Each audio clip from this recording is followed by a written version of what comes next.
At sunset, the air attack was still in full throttle, tankers dropping retardant to stop the wall of flames. You could see the flames 3 or 4 miles away, and the wind was blowing 30 miles an hour, and I just saw it coming. John Kay and his neighbor, along with 300 others, packed up and left home as quickly as they could tonight. I loaded up the horses and got them out of there, and that was that. Here it is. Flames burned through the rugged terrain, charring the mountainside.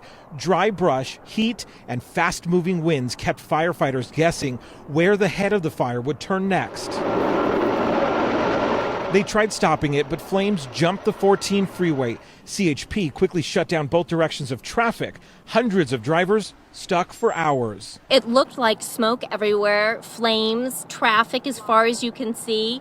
Just to go from one exit to another took us 2 hours. We see the flames coming over the bridge, everything. I'm frustrated and tired and just want to go to bed.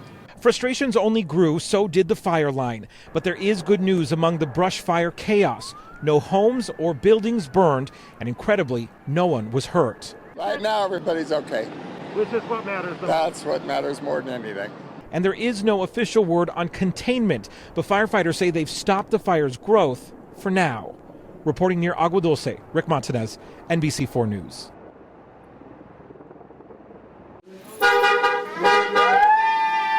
There's a big commotion outside Vista Blue Mountain Assisted Living Facility in Grand Terrace. We love you, Hank! Girl Scout Troop 76 is here to celebrate a special milestone for this man. We're celebrating a World War II veteran, Japanese-American, who is turning 100 years old on Sunday.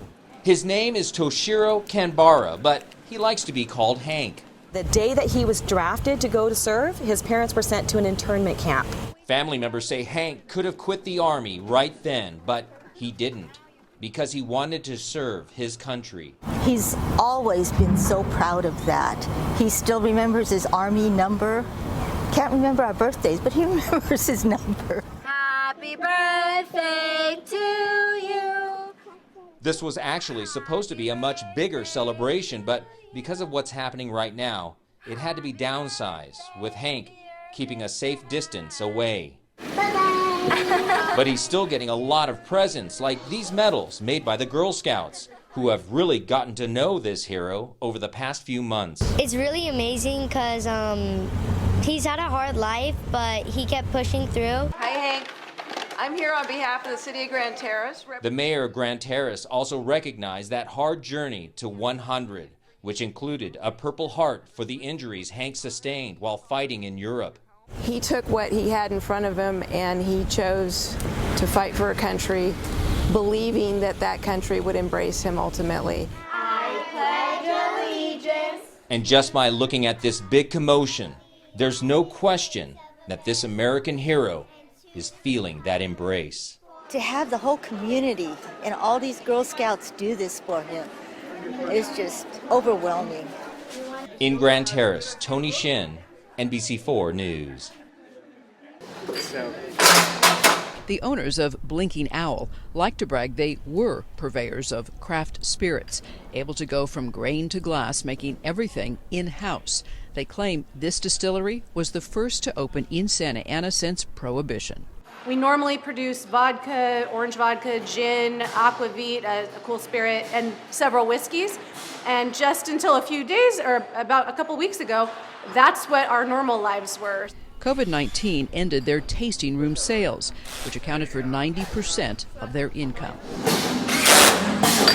Now they are pivoting in a big way. The same equipment used to make alcohol is turning out hand sanitizer. Here's how. Workers dilute a high-strength spirit, then add glycerin so hands don't dry out completely. The final step, hydrogen peroxide, which kills bacteria.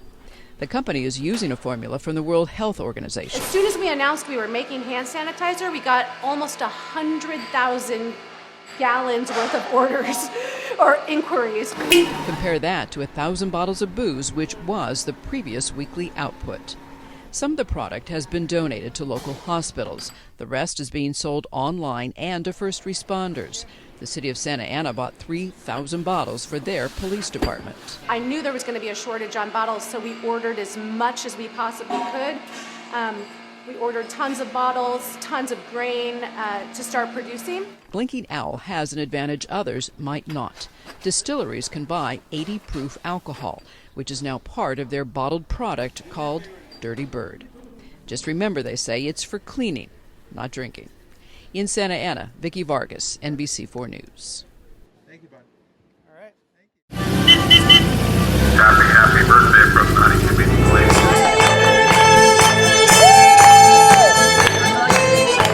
Grandma was born 100 years today on May 5th. She was born right after the Spanish flu. Right. And she lived to this flu. And it's her attitude, her humor, her spirit, and not asking for too much that has brought her great joy. And the family and friends, and that we still get to see her. She's well. She's being well taken care of. We get to knock on a window and talk to her through the window during the week. We get to talk to her on the phone every day. 100 years ago, there was none of this technology. So we're missing the hugs is what we're missing, but we're not missing the spirit. I feel wonderful, wonderful. Everybody should reach 100 and feel no worse than I feel. I have 11 great-grandchildren, and all but 2 are here today. Happy birthday!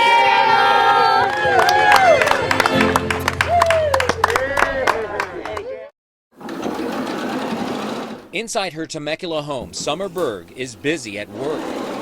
She's a professional seamstress. Sewing is my life. My grandmother was a seamstress and she taught me how to sew.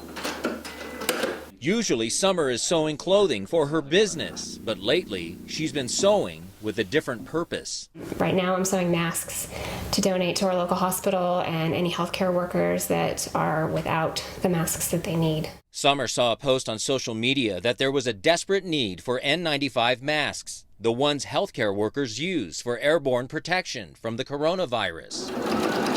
So, while Summer is sewing, she just gives me instructions and I follow them.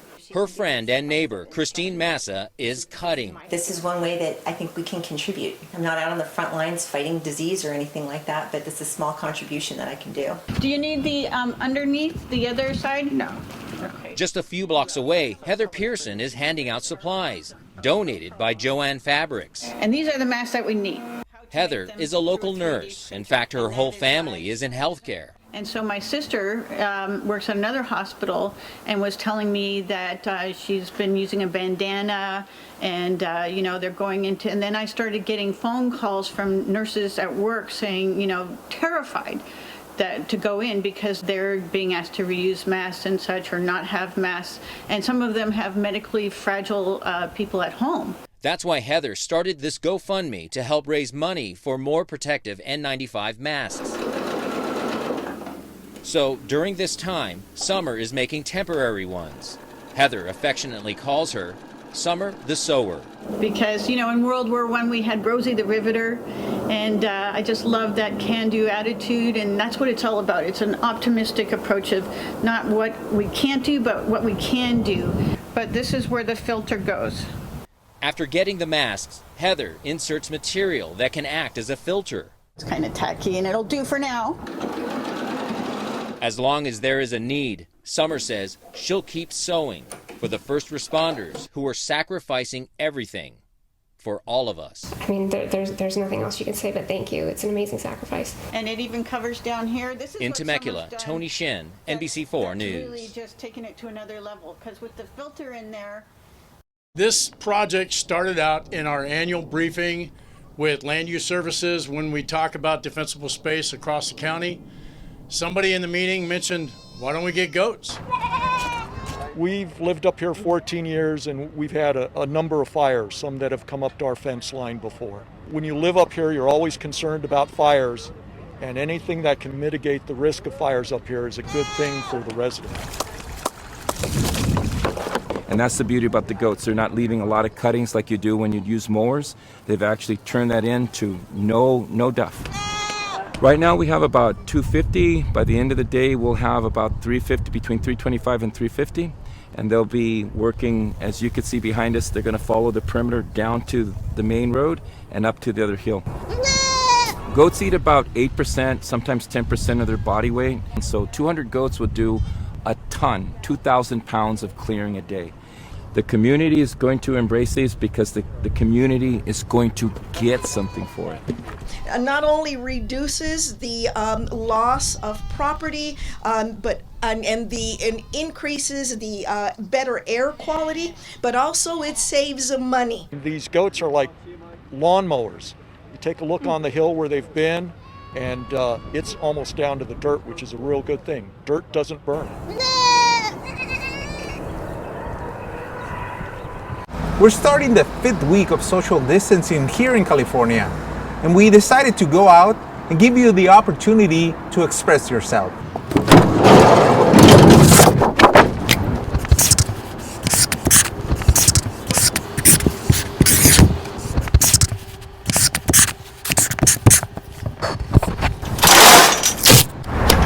After 5 weeks of social distancing, what's on your mind? Sammy the dog just wishes that we could all be Americans, not Democrats, not Republicans, just Americans. How about that?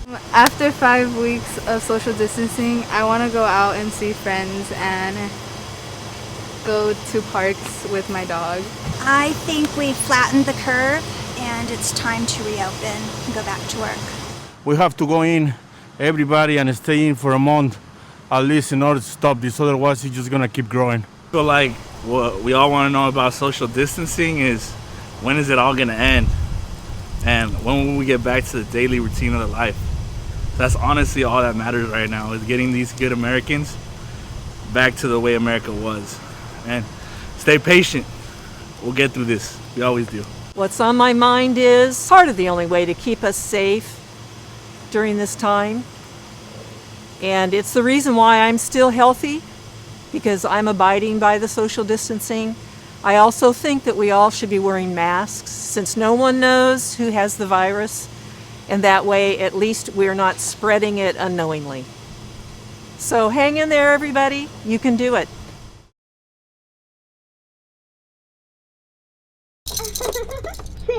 I had like a lot of things to work through. Little Sophie is 9 months old and the pride and joy of her mom, Angie. The day that I checked into rehab, I found out I was pregnant. Angie says she abandoned her apartment and an abusive relationship, but ended up on the street. She joined the ranks of countless other women, pregnant and homeless. Countless because while the LA County Department of Health believes 5,000 women experience homelessness during their pregnancy every year, the official homeless count doesn't include those stats in their data. Certainly it's impacting two lives, both the life of the mom and the baby. Sarah Wilson is the executive director of Harvest Home. The Venice shelter offers 10 of the 70 beds available countywide for homeless pregnant women.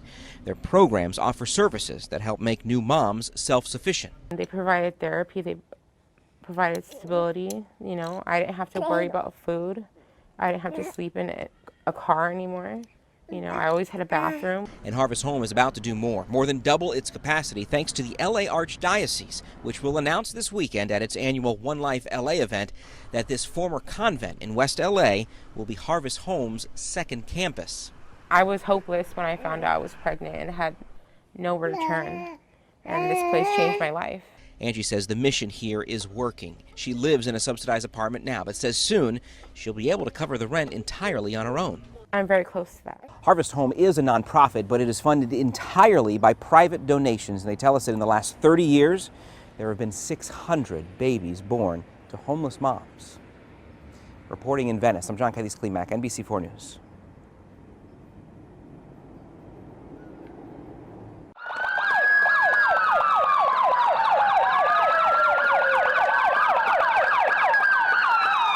We decided to do this because we love our community, we love our healthcare workers. So many people in this community have been here at a time of need, and we are thankful for the first responders that are on the front lines helping people at their time of need. You know, it's emotional for everyone. They put their hearts, into the care that they give every day. They come, fearful like we all would. They're all humans. So they come with a sense of fear, but they come with a sense of compassion. And so I know they felt wonderful when they saw the commitment of our community. That second floor is our critical care floor. So those are in fact the nurses that are spending their entire shifts caring for those that have a need. Just wanted to bring the community together and show spirit and show, happiness, not just all the negative of the COVID-19 that's going on.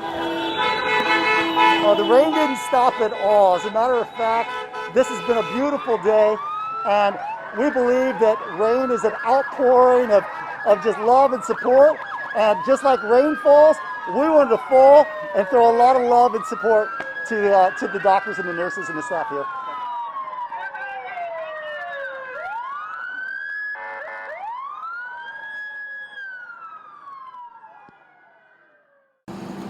We're at the Nixon Presidential Library in Yorba Linda, and today is the first of 4 blood drives in support of our nation's efforts to combat the coronavirus. I've given blood often, but never in the East Room.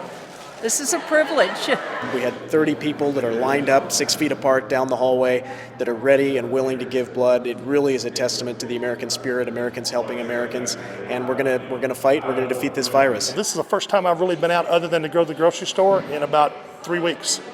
So I've been staying at home, other than walking around my place. We've seen a great outpouring of support today from the community because cancer doesn't take a holiday, surgeries don't take holidays, neither does use for accidents or burns or traumas. Even newborn babies can need the gift of donated blood. The only way to get it there is from a volunteer blood donor. And again, we are practicing social distancing guidelines. We're wiping down all the stations of shared spaces. Continually, our staff is taking all precautions to make this a controlled and safe environment as possible for our donors. Honestly, we just saw it on the news this morning, and then we went to the grocery store and then drove by and saw that it was open, so we came in and filled out the forms, and it was super easy. It's beautiful, thank goodness. I mean, it's a beautiful place. I've been here before, but it's beautiful. I've never been in this room, but it's a beautiful place. Rich, it's nice. They also will be hosting us for a blood drive tomorrow, Tuesday from 8 a.m. to 2 p.m., and again Wednesday, April the 8th from 8 a.m. to 2 p.m., all in support of the U.S. Surgeon General and the CDC's call for healthy residents to please continue to donate blood even in the COVID-19 pandemic era. Well, everybody needs to, right now in these times, everybody needs to not only donate blood, but donate anything they can, and I'm privileged enough and blessed enough to be able to do stuff, so I want to make sure that everybody needs to give. If you want to sign up, there are still more spots that are open, and we're going to be announcing new dates very soon. And you can go to nixonlibrary.com, and all the information is there.